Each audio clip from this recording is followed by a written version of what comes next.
Okay, folks, hope everyone's doing well. Today is the day that I'm going to take the Gem Wannabe kick guitar that I did the inlays and stuff on the neck and the body. I'm going to polish it out. I applied the rub-on poly last night, so it should have plenty of time to dry to overnight, and already checked it. Tried to use the old fingernail test to see if it leaves an indentation in the finish, and it is dry. So it's sitting right over there where I left it, drying, and I gotta go get it now. So bear with me because I have to remove the little bar that I made to hold it, keep it from falling on the floor and shit. So let's check this thing out.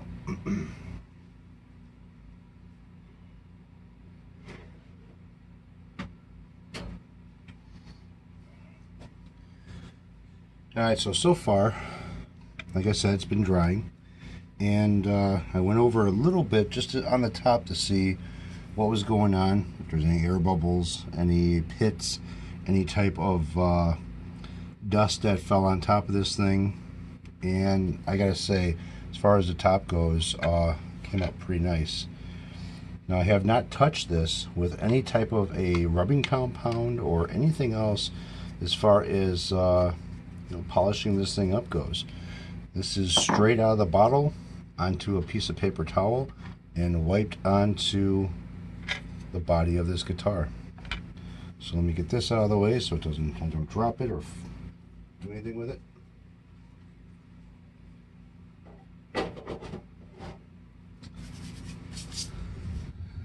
Alright, like I said, here's the top of it. Don't know how much you can see of it. And rub-on poly out of the bottle. Here's the back of it. Hopefully you're seeing this pretty good. I have the camera set right now. It's my cell phone set at 1080 and it's at 60 frames. And so I won't be doing any editing with this video as far as putting it on the computer and adding music to it or anything else.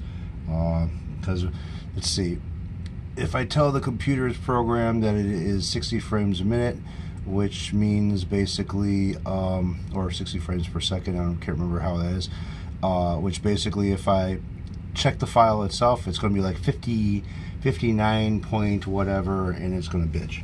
So I'm not even going to bother with it. Alright, so here she is. And I got to tell you, there's no pits, air bubbles, dust, anything. There's nothing. It's kind of nice having a exhausted fan in your room. That way dust doesn't have a chance to settle. And I gotta tell you, if I rub my hand across this countertop right now, I don't know if you can see my fingers, but there's shit and dirt and everything else on it. I gotta clean this room up pretty good after I get done doing all this. So what I want to do is basically hit it with a little bit of NuFinish Scratch Doctor to polish this thing out, just to bring out a little bit more of this shine. But I gotta say that I don't know if I can actually bring it out any more than what it is. Alright, let's go to the next step. So I have some rags here, and what I've got here is basically, if you guys can see this or not, if you guys go over to like Home Depot, Menards or something, pick yourself up some of these jumbo ultra absorbent super gentle microfiber cleaning cloths. This bundle here, it's quite a bit inside here, has no tags on it. Usually, like when I do the automotive shit, I have to tear off the tag because the tag will scratch the finish. These do not have tags. So there's 10, 20, 30, there's 30 per pack in this one here. So you want to make sure with these things too, you don't drop them. Don't put them on any surface that you do not want to pick up whatever is on that surface. That's the only bad thing about the microfiber cloths, is very prone to grab on and latch anything that is on a surface or whatever, and again, you can scratch the finish of your whatever project you're working on. So just a little bit of Scratch Doctor, shake it up a little bit. Now, hopefully when I open this, it doesn't splatter all over the place. Good. That's one thing I hate about this scratch doctor. Shake it, you open it, shit splatters all over the place. So all I need is just a little bit, not much. And I'm just going to rub this in, just kind of like circle motions, like wax on, wax off, if you ever watched The Karate Kid. And try not to move it around too much, but just a little bit of pressure, not much. Kind of like hand buff it in, hand rub it. Give it a hand job. There you go.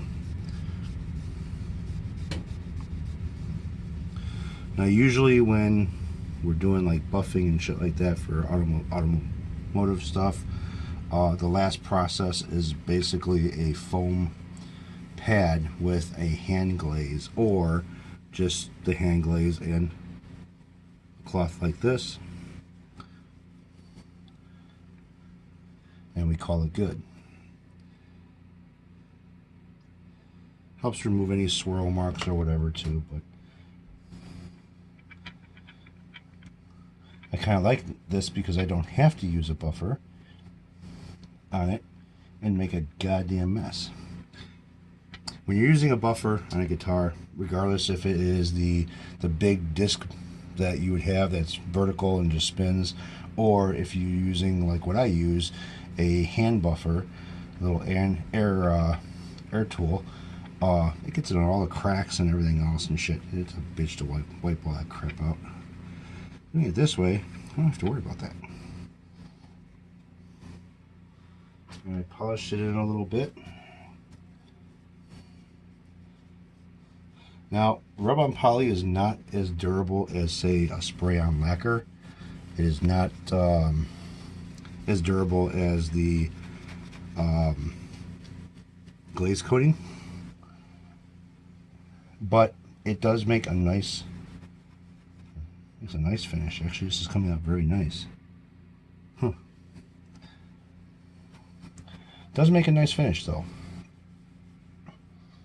I know Randy was saying something that he wants to try using this stuff out. Remember, got to build up coats. Sand in between.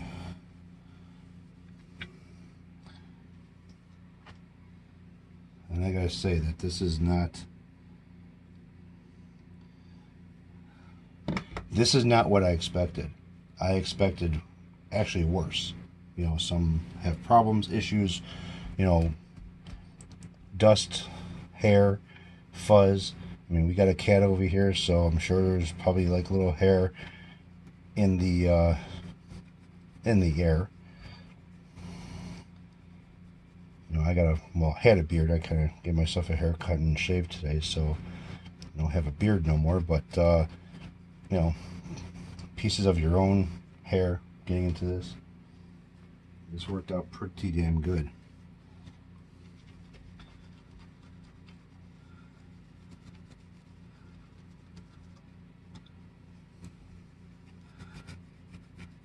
Now, if I would use a buffer, I'd probably get a better, higher gloss finish than this, but that's not what I'm looking for with this. I'm not looking for a super high gloss finish, but I am looking for a nice finish.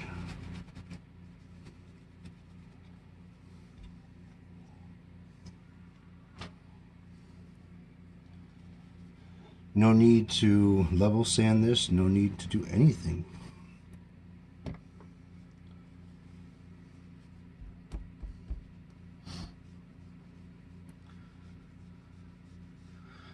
When I used to live in Tennessee, I had a friend of mine, his father was a cabinet builder, and I started a job over at a car audio place, and my friend was the enclosure builder.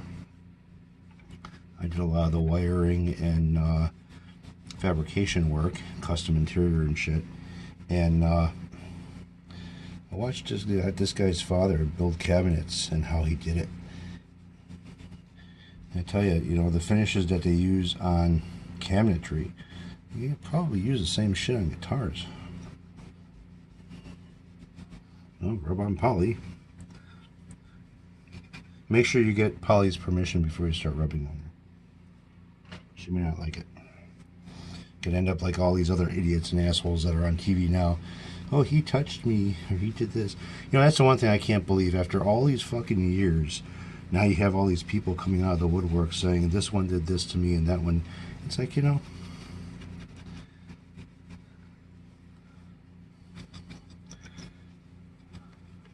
it drives me nuts hearing this shit on the news all the time. It's like, you know, people are unreal. Alright, so this is the top. After just kind of rubbing it a little bit with the rub-on poly.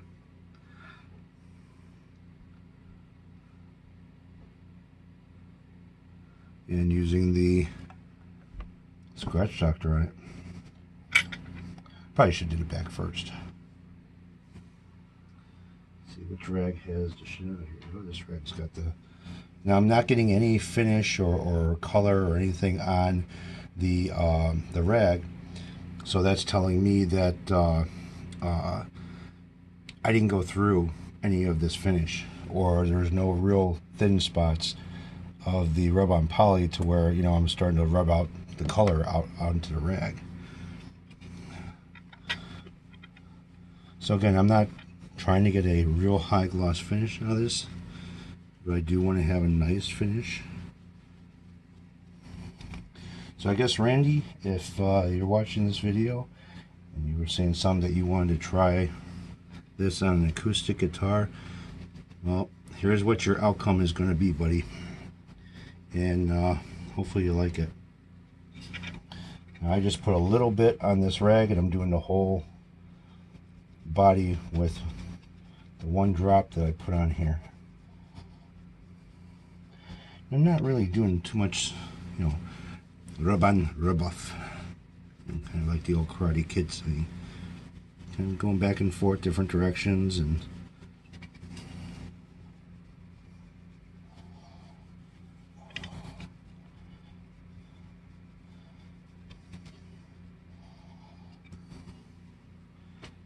alright, let's see what this is going to come out to be, and or wipe it down.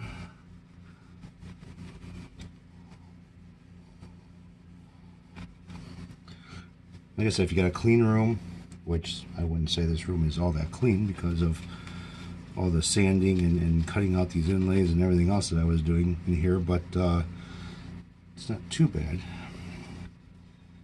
But if you have a dust-free room, pretty decently dust-free, and you keep this thing away from dust as you're doing the rub-on poly onto it, you shouldn't have too many problems. And just take it easy. You know, if you're not sure of it, try it out on a piece of scrap, and you know, kind of see how the speed goes as far as when you're applying it.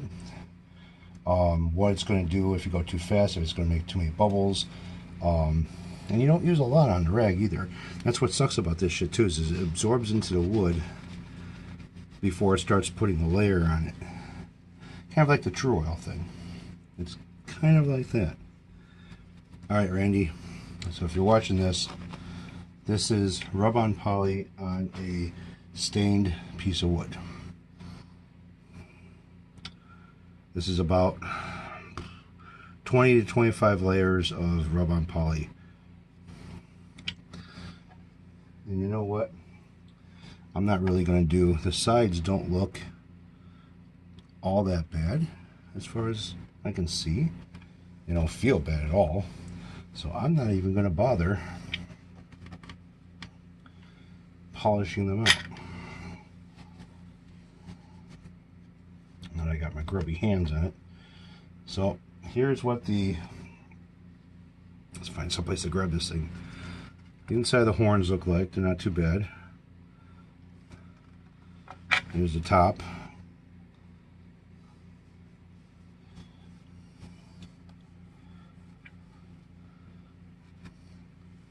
Now if I could find some polyurethane in the spray, and not this shit I was using before that I got from a spray can, an actual, something I could put in a spray gun, this would come out really, really nice.